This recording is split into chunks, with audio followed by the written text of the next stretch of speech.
My dynamite will sooner lead to peace than 1,000 world conventions. As soon as men will find that in one instant, whole armies can be utterly destroyed, they surely will abide by golden peace. Alfred Nobel, 1867. In Iron Man 3, Rhodes is known as the Iron Patriot. After the release of Iron Man 3 for a time, the mainstream counterpart of Rhodes has also taken the mantle of Iron Patriot in the comics, before later going back to the War Machine armor.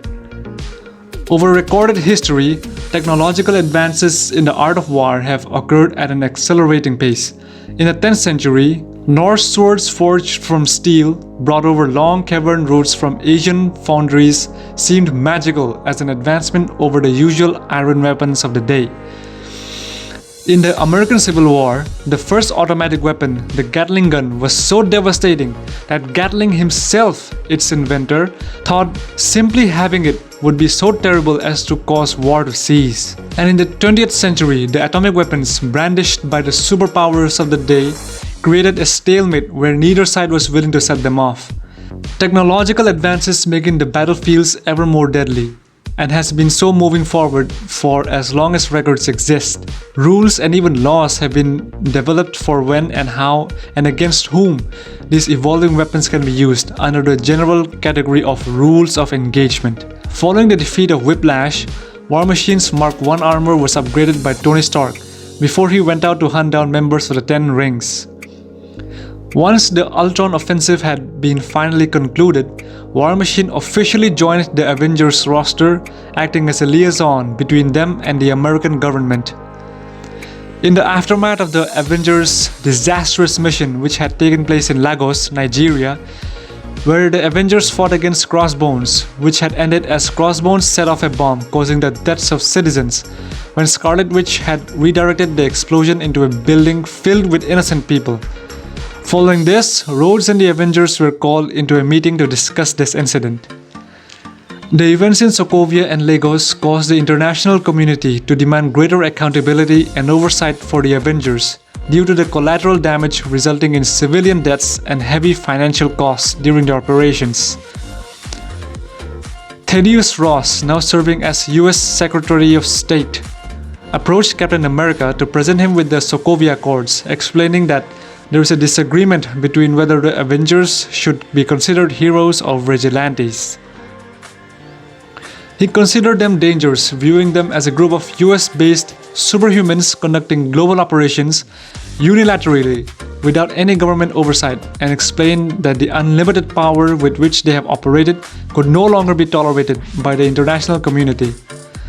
He presented archive footage from New York, Washington DC, Sokovia and Lagos, all showing destruction and civilians fleeing for their lives to justify governmental oversight for the Avengers, telling them that they have to retire if they did not comply before leaving to allow them to discuss it amongst themselves.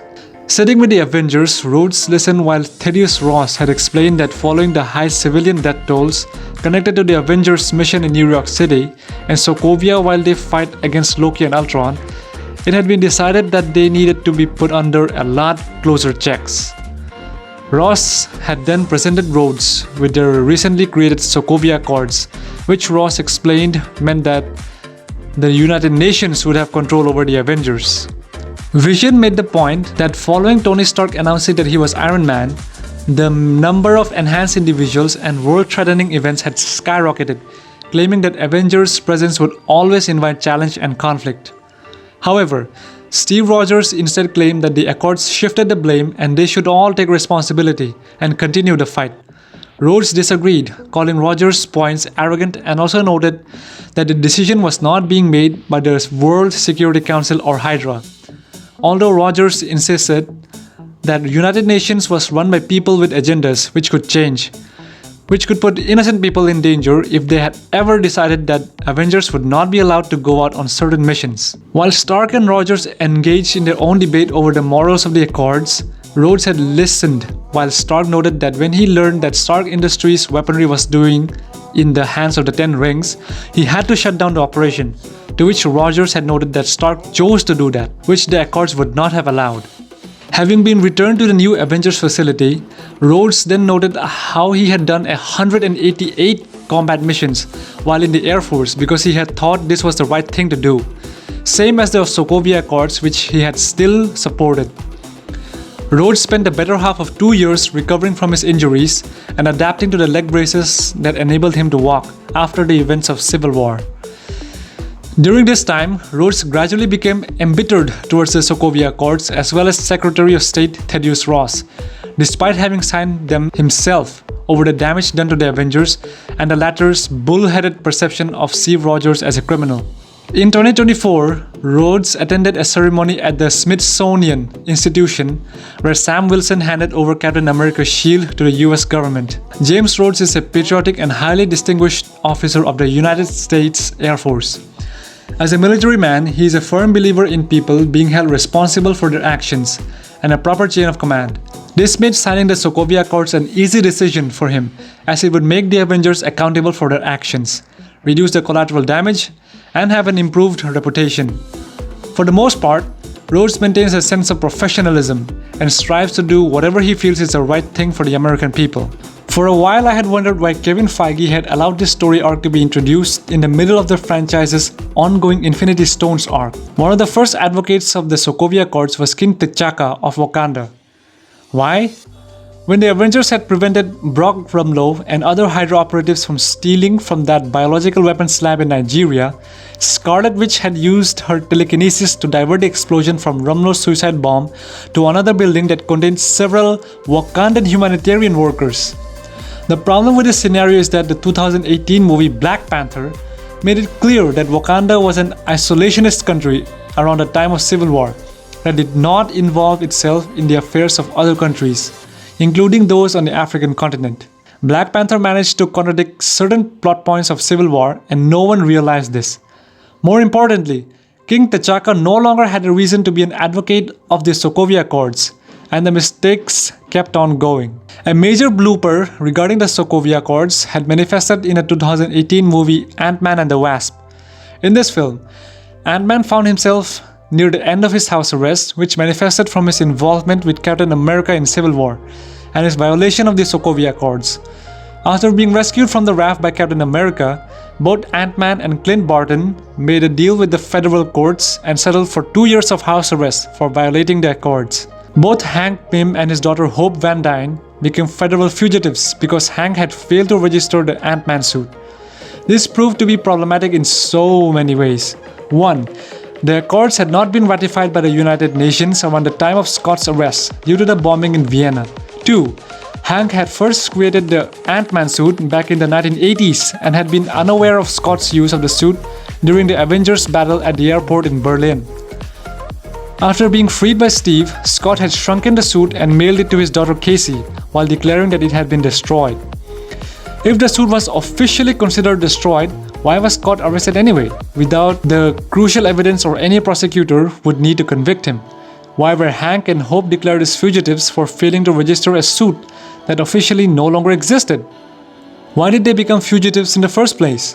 Scott had used the Ant-Man suit without Hank's permission. The latter had created the suit some 30 years ago. And the federal authorities remained unaware of Hank's creation of the Wasp suit and Hope's use of it. And she had played no role in the creation of the Ant-Man suit. Also, the writers did not need the Sokovia Accords as a reason for Scott to face conviction and house arrest. He had violated his parole when he left the United States to help Captain America. Ever since I first saw Captain America Civil War, I found myself wondering about Thaddeus Ross's role in the story arc. By the time of the 2016 movie, he was no longer a general in the US Army. He had become the new Secretary of State. It was Ross who had delivered the news of the Sokovia Accords to the Avengers. In his argument, he had pointed out the collateral damage caused, in his eyes and the eyes of others, by the Avengers. I found this idea ridiculous to a certain extent. Asgardian Loki and a Chitauri army were mainly responsible for the damage inflicted upon downtown Manhattan in the Avengers. Malekith and the Dark Elves were responsible for the damage inflicted upon Greenwich, England in Thor. The Royal Air Force had contributed to the damage along with Thor. Obadiah Stane and his armored suit was responsible for the damage inflicted in downtown Los Angeles in Iron Man. As for the events in the Avengers Age of Ultron, only 2 Avengers were responsible, Tony Stark, and Dr. Bruce Banner. They were the ones who had created the artificial intelligence known as Ultron. The other Avengers were forced to help them clean up their mess. I noticed that no one had bothered to point this out. I also noticed that Ross had failed to bring up the Harlem battle between Hulk and Abomination. It seemed only natural that he would avoid the topic, considering that he played a major role in the creation of both the Hulk and Abomination. I found it odd that neither Tony Stark and Natasha Romanoff, who both knew about Ross's role in the event, had said a word. I could understand that the document was not mentioned in films like Guardians of the Galaxy Volume 2 and Thor Ragnarok. Both were set on worlds other than Earth. However, I found it odd that Sokovia Accords were neither mentioned in films like Doctor Strange, Spider-Man Homecoming, and Black Panther, especially since these films were set on Earth. Considering that King T'Chaka's role in the creation of the Sokovia Accords had inadvertently led to his death, I found it odd that the document was never brought up in the 2018 movie. Did Wakanda drop its advocacy of the document, considering that the new King T'Challa gave refuse to Bucky Barnes? If not, why? The Marvel Netflix franchise had featured 3 attorneys as major characters: Matt Murdock aka Daredevil, Franklin Foggy Nelson, and Jerry Hogarth, and not one of them had discussed the legal ramifications of the Accords. Ironically, only one person had ended up questioning the Sokovia Accords after Captain America's Civil War. That person was Colonel James Rhodey Rhodes, War Machine in the Avengers Infinity War. Yes, he had supported the Sokovia Accords in Civil War. I did not find that surprising since he was an Air Force officer. But nearly 2 years later, he had rejected the Accords when he had refused to obey Ross's order to arrest Captain America, the Falcon, Black Widow, Scarlet Witch, Vision, and the Hulk following their return to the Avengers headquarters in Infinity War. Yet, at the same time, Rhodey never really went into details over his eventual rejection of the document. Why did it take the MCU so long to find characters other than Captain America or the Falcon to express disapproval of the Accords? Why was the MCU so reluctant to explore the legal ramifications of this document? The Sokovia Accords is a violation of a citizen's right. It is a violation of the US Constitution.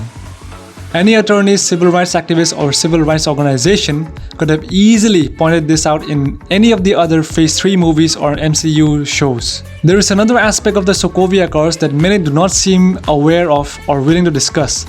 The Sokovia Accords should not have been presented as a law in the MCU. Why? Because an accord is an agreement, not a law.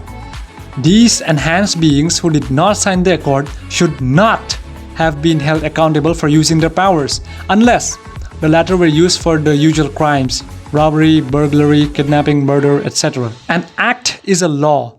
The problem with this is that if an enhanced being does not sign this accord, agreement, or treaty, then their actions should not be dictated by it. The Sokovia Accords is an agreement, not a decree or a law. If an enhanced or non-enhanced vigilante who did not sign the accord practices vigilantism, then that individual should be asked to cease such activity or face imprisonment for practicing vigilantism.